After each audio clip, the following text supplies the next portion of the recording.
मित्रांनो, तुमच्यासाठी जबरदस्त जॉब वॅकन्सी घेऊन आलेलो आहे। जिल्हा परिषदमध्ये विविध पदांची भरती निघालेली आहे। पगार तुम्हाला या ठिकाणी 17,000 रुपये ते 1,25,000 रुपयाच्या दरम्यान पोस्ट वाईज दिला जाणार आहे। तुम्ही महिला असाल किंवा पुरुष असाल दोघंही या ठिकाणी अर्ज करू शकता। एकूण या ठिकाणी 54 जागांसाठी वॅकन्सीज निघालेल्या आहेत। अर्ज करण्याची शेवटची तारीख 17 फेब्रुवारी 2025 पर्यंत या ठिकाणी आहे। अधिक माहिती जी आहे या ठिकाणी कुठल्या पदांसाठी वॅकन्सी आहे, शैक्षणिककरता तुमची काय लागणार आहे, वयमर्यादा या ठिकाणी काय असणार आहे, अर्ज तुम्हाला कशा प्रकारे सादर करायचे आहेत या संदर्भातील सविस्तर माहिती जी आहे आपण आजच्या व्हिडिओमध्ये बघणार आहोत। तर व्हिडिओ शेवटपर्यंत नक्कीच बघा। त्याचबरोबर मित्रांनो, आपण जर आपल्या रॉयल कॉर्नर यूट्यूब चॅनलवरती जर नवीन असाल तर यूट्यूब चॅनलला सबस्क्राईब करावं, बेल आयकॉन दाबायला विसरू नका। असेच नोकरी संदर्भातील नवीन अपडेट्स आपल्याला मिळत राहण्यासाठी। तर सुरू करूया मित्रांनो आजचा व्हिडिओ। तर मित्रांनो, आपण आलेलो आहे राष्ट्रीय आरोग्य अभियान जिल्हा परिषद नागपूर यांच्या मार्फत जे ऑफिशियल नोटिफिकेशन निघालेलं आहे वॅकन्सीच्या संदर्भामध्ये, त्यावरती आपण आलेलो आहे। तर स्टेप बाय स्टेप सर्व काही माहिती आपण या ठिकाणी बघणार आहोत। तर या ठिकाणी सगळ्यात पहिली जी वॅकन्सी निघालेली आहे कार्डिओलॉजिस्ट या पदासाठी आहे। कामठी या ठिकाणी जॉब लोकेशन तुमचं असणार आहे। एक वॅकन्सी या ठिकाणी ओपन कॅटेगरीमधून या ठिकाणी निघालेली आहे। DM कार्डिओलॉजी तुमचं झालेलं असेल तर या ठिकाणी तुम्ही अर्ज करू शकता। 1,25,000 रुपये दरमहा वेतन या पदासाठी तुम्हाला असणार आहे। त्यानंतर पुढील वॅकन्सी या ठिकाणी आहे गायनेकोलॉजिस्ट या पदासाठी। एकूण या पदासाठी 5 वॅकन्सी निघालेल्या आहेत। 18 ते 38 वर्षाची वयमर्यादा तुम्हाला ओपनसाठी आणि 18 ते 43 वर्षाची या ठिकाणी रिझर्व्ह कॅटेगरीसाठी वयमर्यादा ठेवण्यात आलेली आहे। MD तुमचं झालेलं असेल, MS गायनेकोलॉजी झालेलं असेल, DGO झालेलं असेल, DNB झालेलं असेल तर या ठिकाणी तुम्ही अर्ज करू शकता। कॅटेगरीनुसार वॅकन्सीज आपण या ठिकाणी बघू शकता। 75,000 रुपये वेतन तुम्हाला या पदासाठी दिलं जाईल। त्यानंतर पुढील वॅकन्सी या ठिकाणी आहे रेडिओलॉजिस्ट या पदासाठी। 5 वॅकन्सी या पदासाठी देखील आहे। सेम वयमर्यादा या पदासाठी देखील आहे। MD रेडिओलॉजी झालेलं असेल किंवा DMRD झालेलं असेल तर या ठिकाणी तुम्ही अर्ज करू शकता। 75,000 रुपये वेतन तुम्हाला या पदासाठी असेल।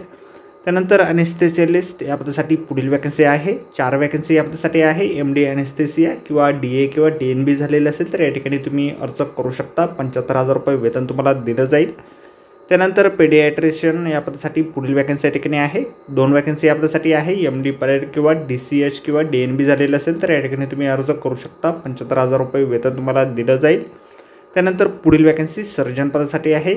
1 वॅकन्सी या पदासाठी आहे। MS surgeon, MS general surgery किंवा DNB झालेले असेल तर या ठिकाणी तुम्ही अर्ज करू शकता। 75,000 रुपये वेतन या पदासाठी देखील असणार आहे। त्यानंतर पुढील वॅकन्सी या ठिकाणी निघालेली आहे फिजिशियन या पदासाठी। 1 वॅकन्सी या पदासाठी देखील आहे। MD मेडिसिन किंवा DNB झालेलं असेल तर या ठिकाणी तुम्ही अर्ज करू शकता। 75,000 रुपये वेतन तुम्हाला दिलं जाईल। सर्व पदांसाठी या ठिकाणी सेम वयमर्यादा या ठिकाणी देण्यात आलेली आहे। फिजिशियन या पदासाठी पुढील वॅकन्सी अजून एक या ठिकाणी आहे। 1 वॅकन्सी या ठिकाणी निघालेली आहे। MD मेडिसिन किंवा DNB झालेलं असेल तर या ठिकाणी तुम्ही अर्ज करू शकता। कामठीसाठीची ही वॅकन्सी या ठिकाणी आहे। पहिली वॅकन्सी या ठिकाणी डिस्ट्रिक्ट हॉस्पिटल नागपूरसाठीची या ठिकाणी होती। 75,000 रुपये वेतन या पदासाठी देखील तुम्हाला असेल। त्यानंतर पुढील वॅकन्सी या ठिकाणी आहे पेडियाट्रिशियन या पदासाठी। डागा वुमन हॉस्पिटल नागपूरसाठी जॉब लोकेशन आहे। 2 वॅकन्सीज या ठिकाणी आहे।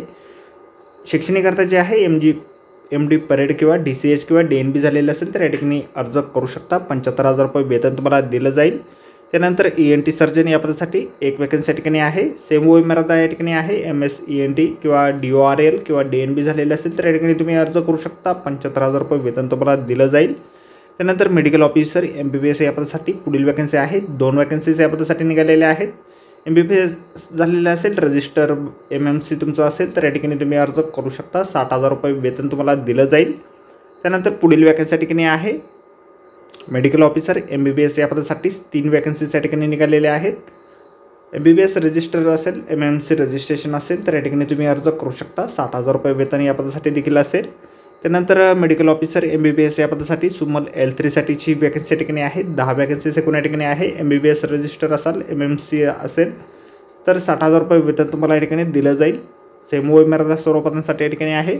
त्यानंतर मेडिकल ऑफिसर MBBS दादा वुमन हॉस्पिटल नागपूरसाठीची 1 वॅकन्सी या ठिकाणी आहे। MBBS असाल, रजिस्टर असेल MMC तर या ठिकाणी तुम्ही अर्ज करू शकता। 60,000 रुपये वेतन तुम्हाला दिलं जाईल। त्यानंतर ब्लड बँक मेडिकल ऑफिसर या पदासाठी MBBS साठीची ही वॅकन्सी या ठिकाणी आहे। सेम क्वालिफिकेशन या ठिकाणी आहे। सेम वयमर्यादा आहे। 2 वॅकन्सीज या ठिकाणी आहे। 60,000 रुपये वेतन तुम्हाला दिलं जाईल। त्यानंतर मेडिकल ऑफिसर MBBS साठीची DIC साठी वॅकन्सी या ठिकाणी आहे। MBBS असाल, MNC रजिस्ट्रेशन या ठिकाणी देखील आवश्यक आहे। 60,000 रुपये वेतन तुम्हाला दिलं जाईल। पुढे देखील या ठिकाणी सेम वॅकन्सीज या ठिकाणी मेडिकल ऑफिसर पदासाठी आहे, एक वॅकन्सी या ठिकाणी दादा वुमन हॉस्पिटल नागपूरसाठी आणि एक वॅकन्सी या ठिकाणी कामठीसाठी आणि राकटेकसाठी एक वॅकन्सी, अशा 3 वॅकन्सीज या ठिकाणी आहे. 60,000 रुपये वेतन तुम्हाला दिलं जाईल.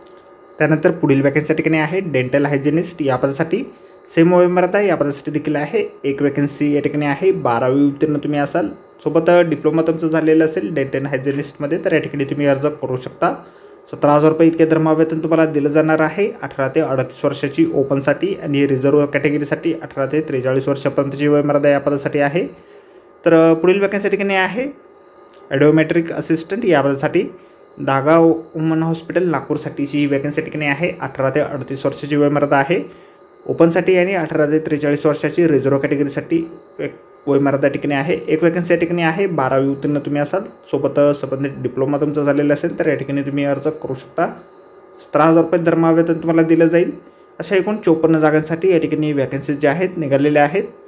अर्ज जे आहेत तुम्हाला या ठिकाणी 17 फेब्रुवारी 2025पर्यंत करायचे आहेत. तुमची डायरेक्ट मुलाखतीद्वारे निवड जी आहे या ठिकाणी केली जाणार आहे. सकाळी 10 ते 12च्या दरम्यान मंगळवार रोजी तुमची मुलाखत जी आहे, दर महिन्याच्या मंगळवारी तुमची मुलाखत या ठिकाणी घेतली जाणार आहे. अर्ज जे आहे तुम्हाला ऑफलाईन पद्धतीने सादर करायचे आहेत. राष्ट्रीय आरोग्य अभियान कक्ष, आरोग्य विभाग, जिल्हा परिषद नागपूर या ठिकाणी तुम्हाला तुमचे ॲप्लिकेशन फॉर्म जे आहेत या ठिकाणी सादर करावे लागणार आहेत. अर्जासोबत आपल्याला खालील कागदपत्रे जे आहेत जोडायचे आहेत. पदवी किंवा पदविका प्रमाणपत्र, गुणपत्रिका, सर्व शैक्षणिक अर्हतेबाबतची प्रमाणपत्रे, जातीचे प्रमाणपत्र, शाळा सोडल्याचा दाखला किंवा जन्मतारखेचा दाखला, प्रमाणित केलेले अनुभव प्रमाणपत्र, वैद्यकीय अधिकारी किंवा सुपर स्पेशलिस्ट किंवा स्पेशलिस्ट पदाकरिता रजिस्ट्रेशन सर्टिफिकेट, पासपोर्ट आकाराचे फोटो, RTGS किंवा NEFT किंवा IMPS किंवा UPI DD द्वारे अर्ज शुल्काचा भरणा केल्याची पावती अथवा डिमांड ड्राफ्ट. आपल्याला या ठिकाणी सर्वप्रथम गुगल फॉर्मद्वारे अर्ज या ठिकाणी करायचा आहे. त्याची प्रिंटआउट काढून संबंधित ॲड्रेसवरती आपला ॲप्लिकेशन फॉर्म जो आहे पाठवायचा आहे. फीस पेमेंट जे आहे या ठिकाणी खुल्या प्रवर्गासाठी 150 रुपये आणि मागास प्रवर्गासाठी 100 रुपये या ठिकाणी आहे. फीस पेमेंट भरण्यासाठीची अकाउंट नंबर आणि IFSC कोड आणि इतर माहिती जी आहेत आपल्याला या ठिकाणी दिलेली आहे. तर मित्रांनो, आजच्या व्हिडिओमध्ये एवढेच. व्हिडिओ जर आवडला असेल तर व्हिडिओला लाईक आणि शेअर नक्कीच करा. आपल्या रॉयल कॉर्नर यूट्यूब चॅनलला जर अद्याप आपण सबस्क्राईब केलं नसेल तर आपल्या चॅनलला सबस्क्राईब करा. अशीच नोकरी संदर्भातील नवनवीन अपडेट जे आहेत आपल्याला मिळत राहण्यासाठी. तर भेटूया मित्रांनो नोकरी संदर्भातील अशाच पुढच्या व्हिडिओमध्ये. धन्यवाद मित्रांनो.